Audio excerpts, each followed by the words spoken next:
Well, today is the day. I've been busy with other little projects and haven't had much time to play with my bike. I am at 913 kilometers and it's so much fun to ride. I really love the bike.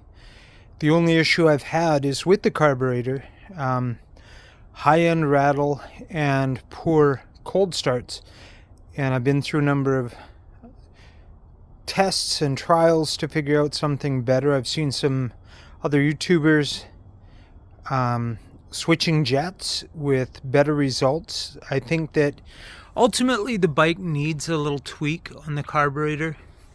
And Mishmash Moto, and I watched another one yesterday, they took the flame retarder out of the air box and basically gutted the spark arrestor in the exhaust and switched the jet. They left the 35 idle or pilot jet alone, and they put in this bad boy here, the 115 main jet, which I've got a 108 in there right now, and I still have a little bit of noise at the top end. So I'm going to join the gang and switch to a 115 and then have a nice little ride today and see what I think of it.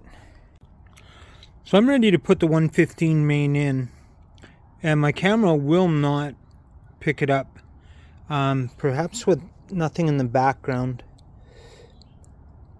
The numbers are on the edge and they're very hard to see. Come on, camera. That's, believe it or not, the numbers 115 there.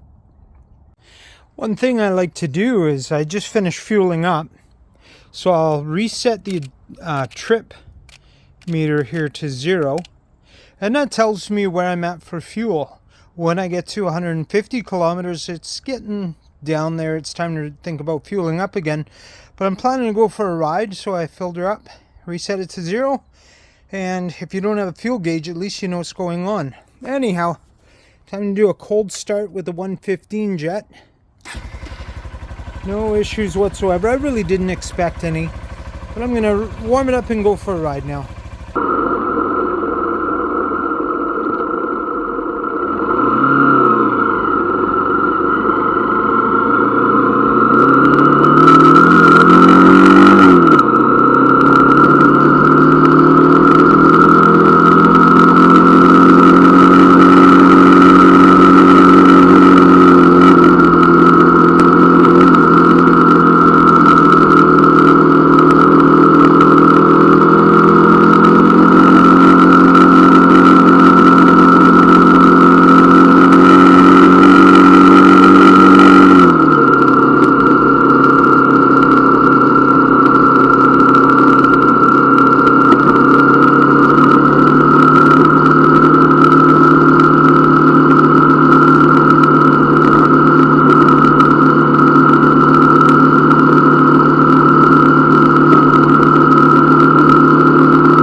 have to admit, today has been an awesome, amazing day for a ride. It was a little bit chilly up top. I probably got up to around 3,000 feet in altitude, and my altitude where I live is 1,000 feet. So I thought, well, maybe the 115 jet is going to be a bit bigger than what I want, but man, oh man, it was exactly the right jet. Now, I've gone through a lot of different stuff on this bike. I tried the PZ27 carburetor and it ran all right, but no better than stock. And this 115 jet, thanks Mishmash Moto for putting us on to this. I don't think I would have tried it otherwise, but it's running the way it's supposed to run right now. From low RPM up to high RPM, it's very smooth, and the torque is so much better. It is just like hills I would be in fourth gear and I'd have to gear down to third. It's now just chugging right up them in fourth. It's a different bike. It's running so much better. No smoke, no sputtering, no popping when I'm going downhill and using compression to hold me back. Everything about it is just spot on, just the way you want it to be. So if you get the XR150, take that 105 main out and put a 115 in, and get those stupid rubber caps off of the foot pegs, and you're on your way to a really good little bike. Man, I'm enjoying this.